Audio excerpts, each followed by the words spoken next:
Hi and welcome to Tabletop Mini Showcase. I'm Jim, and in this video I'm going to be taking a look at the Monstrous Encounters Heroes of the Realm Set 1 3D printable minis. Let's get to it. Okay, so if like me you was born in the early 80s, It's a dinosaur. you'll probably remember the cartoon Dungeons and Dragons. If you're a little bit too young to have seen that cartoon, or you're struggling to remember it, here's a little reminder. Hey, look! A Dungeons and Dragons ride!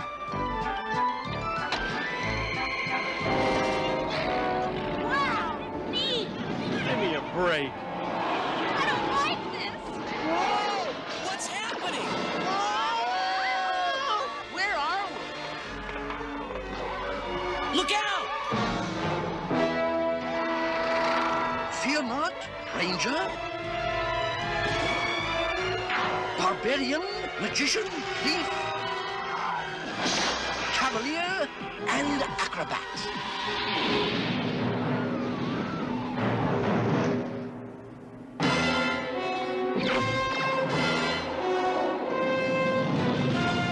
Who was that? That was Venger, the force of evil. I am Dungeon Master, your guide in the realm of Dungeons and Dragons. Yeah, that's all of the backstory that they gave you for that cartoon. Even as a child, I remember feeling patronised. But back then, we didn't have 1,000 channels and the internet to choose from. We just had to watch what was on telly. So, seriously, you kids nowadays, you have no idea how lucky you are to have so many options for entertainment. Anyway, I'm getting a little bit off topic. So, these minis are produced by Monstrous Encounters, and they're available as STL files that you can 3D print on your 3D printer. Recently I received a commission to do just that, and to also paint those minis to, as best as possible, represent the characters from that 80s cartoon. The minis themselves are an excellent representation of the characters from the cartoon. They not only capture the look of those characters, but they also capture the mood of the characters. By that I mean each of the characters had traits that quite recognisable.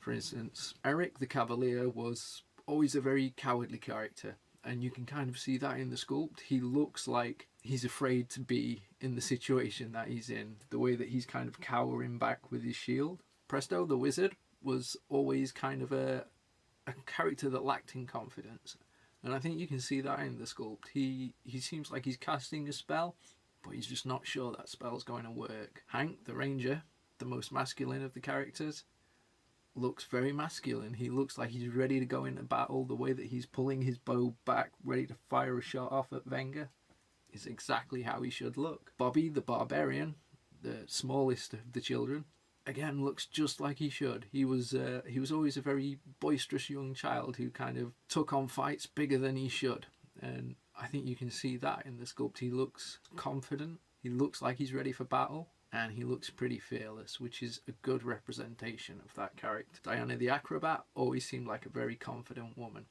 and I think that the sculpt captures that perfectly.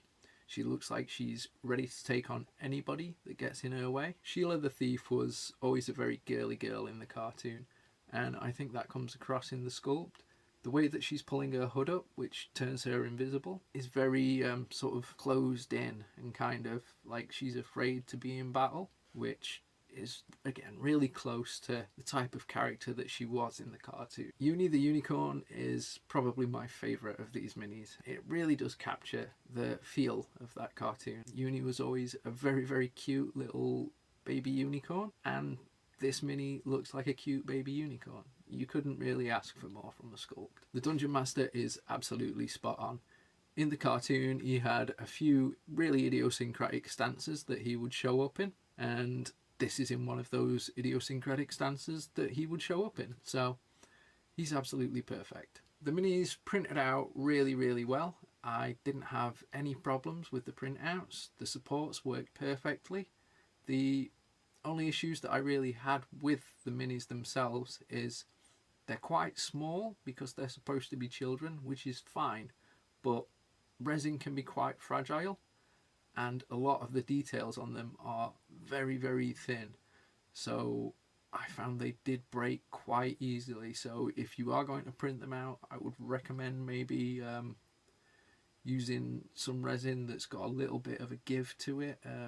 Maybe some of the Siraya Tech, more flexible resin, if you can mix some of that in. It may prevent you from breaking some of these minis by accident, because I genuinely did have that happen a few times just from the pressure of the paintbrush, which is kind of annoying. So the only other issue that I had with these minis in terms of their sculpt was some of the areas of the mini were a little bit difficult to get to with the paintbrush because of how they were positioned. Now, this is something that could have been solved by having parts printable separately that could be glued on as sub-assemblies. It would have made painting a lot easier. I wouldn't have had to be putting pressure in areas with my brush that didn't need to be having pressure put on them, particularly as they were so delicate. And I think that a little bit more product development would have benefited these minis. If you're going to sculpt minis for painters, maybe hand them out to a few painters and get a little bit of feedback from them before putting them out to be sold, because issues like that are really easily solvable, and it can be the difference between making sales and having people find your minis kind of irritating to paint. Other than that, I did find the minis quite fun to paint. I got a lot of nostalgia from painting these minis, even though I wasn't the biggest fan of the cartoon as a child. But with all that said, let's take a look at the painted minis, and I'll talk you through why I chose to paint them the way I did. Okay, first and foremost, as this was a commission, I did need to keep the number of hours I put into these minis down to a reasonable amount. In order to do that, I painted the minis with just one level of shading, and I avoided adding highlights where I could. However, since I was painting these minis to look like their cartoon counterparts, this simplistic approach really was quite accurate in representing the art style of the time. All of the minis were painted with as vivid colours as I could find, trying to match the colours of the cartoon as best I could. This included adding neon paints to the magic weapons of the children, and ensuring that all areas of the minis were checked with reference material from the cartoon itself. I tried to focus on cleanly defining each area and creating interest through the contrast of the rough pigment powder finish on the bases and the smooth finish on the minis themselves. Presto here was quite a straightforward mini, as his pose is very open, and so I was able to paint him without encountering any real difficulties. For Hank, I did add a little more detail, as I wanted to show a difference in texture between his tabard and the tops of his boots that would contrast against the other materials he is wearing. I did this by stippling on lots of very minute dots of magenta over the green tabard and boot tops, which not only created a textured look but also helped to tone down the brightness level of that area, bringing it more in line with the tone we see in the cartoon. I also did opt to give his boots a more realistic leather look, as I felt that simply painting them brown didn't convey the look of leather adequately. Hank was one of the minis that did suffer a little from having a somewhat difficult to navigate pose that led to a little frustration when trying to get paint in some areas, but he certainly wasn't the most difficult to paint. In order to get his bright blonde hair nice and bright, I first painted it brown, then dry brushed white over the top of that, before finally finishing it with a coat of yellow ink. This helped to tie the shadows in with the highlights and gave a nice highly saturated overall look to his MacGyver looking mullet. Sheila was another nice straightforward mini, with no real difficult to reach areas. For her, I kept the paint job really nice and simple, and just focused on ensuring everything was painted neatly and that small details such as the freckles and pink lipstick weren't overlooked. I chose to paint Sheila's boots as though they were made from suede, as I felt that giving her thigh-high leather boots would be stepping a little too much into dominatrix territory, and that really wouldn't fit in with the type of character that Sheila is. Her cape was really the only area besides her hair that received any significant shading, and even then I didn't do anything over the top. Just a simple shade, mid-tone and highlight were more than enough to get the job done to an adequate level, with just a small amount of light blue paint around the rim of her hood in order to convey that her cloak is in fact her magic weapon. Eric was by far the most difficult character to paint, as the placement of his shield is really badly planned out. Whether you try to paint the back of the shield from the front or the back of the mini, you will encounter obstructions that just make getting your paintbrush in at a workable angle a waking nightmare. Which, as there are two straps that attach the shield to Eric's arm on the back of the shield that need to be painted in a separate colour from the shield itself, is really quite a big issue. This could have been easily fixed by making the shield a separate part that could be glued on afterwards, or even a change as simple as having his cape blowing in the opposite direction would have greatly improved the ease with which this mini could be painted. I did make the mistake of using Nuln Oil to try to do some quick shading on Eric, and no matter how much matte varnish I applied, I couldn't get rid of that god-awful glossy finish, so fuck you Nuln Oil.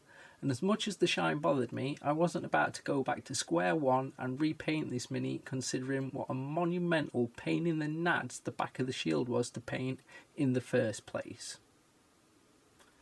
For Diana, I really didn't need to do anything too taxing, as aside from the bow staff across the front of her, obscuring her belt a little, there wasn't much in the way of obstacles with this mini. The straps on her boots were quite difficult to make out amongst the other strappy bits of her boots, simply because the scale of this mini is so small, but even if you were to just guess the placement, even under magnification, anyone besides the $6 million man would struggle to see that they aren't perfect.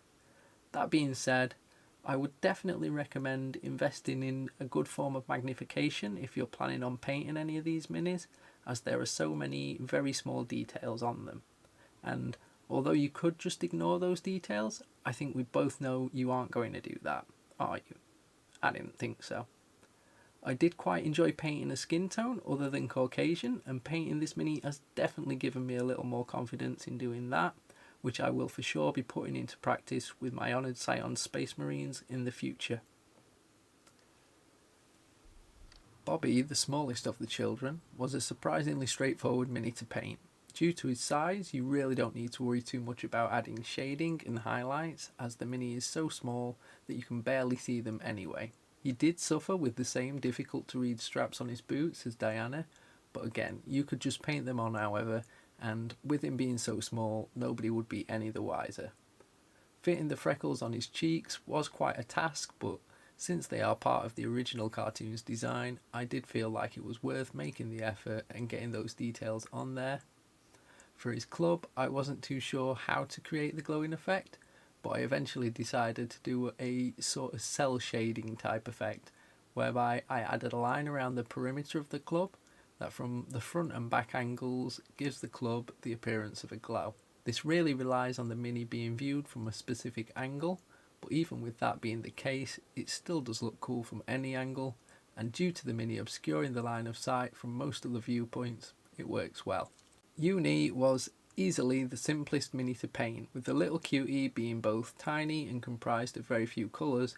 There really isn't a lot to go wrong here. A little simple shading and a nice clean and neat coat of paint and this mini will look great. But one thing that is worth remembering about minis with overly simplistic paint schemes is that the areas that do have details draw all the attention. So you really need to do your utmost to ensure you give those areas the level of attention that they deserve. For instance, with Uni, all of the focus is on that cute little face. So when you're rendering the eyes, nostrils and mouth, you need to be really focused on making sure that you do them justice. If you have eyes that are different shapes or at different levels, it will be instantly noticeable, and no matter how great the rest of the paint job may be, that's the first thing people will see. The same goes for the nostrils and the mouth. You need to make sure those nose holes are level and that the mouth doesn't stretch around further on one side than it does on the other. The Dungeon Master is one of the smallest minis I've ever painted. To give you a little perspective, all of these minis are based on 28mm bases, and as you can see, the Dungeon Master's base is wider than he is tall. He's basically about the size of a thumbtack. However, despite that, he was actually one of the easiest minis to paint, as his hands and head are of an extremely exaggerated proportion, which meant that details such as his eyes, mouth, and the lines separating his fingers were actually considerably bigger than those on the rest of the minis. That, coupled with the fact that tiny minis simply have less of a mass that needs to be covered, meant that this little fella came together quite quickly. He did have some small details such as the edging around his robe and the necklace he wears, but they were honestly less of a hassle than the annoying strappy boot things on Diana and Bobby. I also built the cart from the intro of the cartoon as an extra little bonus for my client, as I like a bit of old school model making every now and then. To make it, I just used cardboard, a few cocktail sticks, and a couple of paper clips that I bent into shape to form the safety bars. I figured this could be used as some sort of objective for the game of D&D, where maybe the kids need to reach the cart in order to get back to the real world, or to maybe transport themselves to some other area of the map. When these minis are placed together, the full impact of the paint jobs can really be seen, as the colours were designed to be complementary while still allowing for each character to be easily recognisable as an individual. The vivid colours really do scream of 1980s children's cartoons, and the sculpts look like they jumped straight off of the screen. As you can see here, even with a fairly simplistic paint plan, you can finish up with a great group of minis that will look equally as impressive in a display cabinet as they would on the tabletop. When I see these minis, I'm reminded of a simpler time, when 4 TV channels were plenty and kids used their imagination to bring to life fantastic new worlds, which to this day, D&D is still one of the last bastions of. Okay, so I hope you guys enjoyed that video. If you are thinking about downloading these minis, they're really great sculpts. They look just like the characters from the cartoon. They really capture the mood of the cartoon. They print really well. Like I say, I had no fails with any of them, and I'm really not an expert with a 3D printer. And they cost next to nothing to print because they're so little and dainty that they use barely any 3D printer resin. They were fun to paint, a little bit of a pain in the ass at times, but overall I had a good time, and they did bring back a lot of nostalgia for me. So yeah, thanks for watching, guys. Don't forget to hit like and subscribe and all that business. And if you don't want to miss any of my upcoming videos, hit the little notification bell. Alright, cool. Action!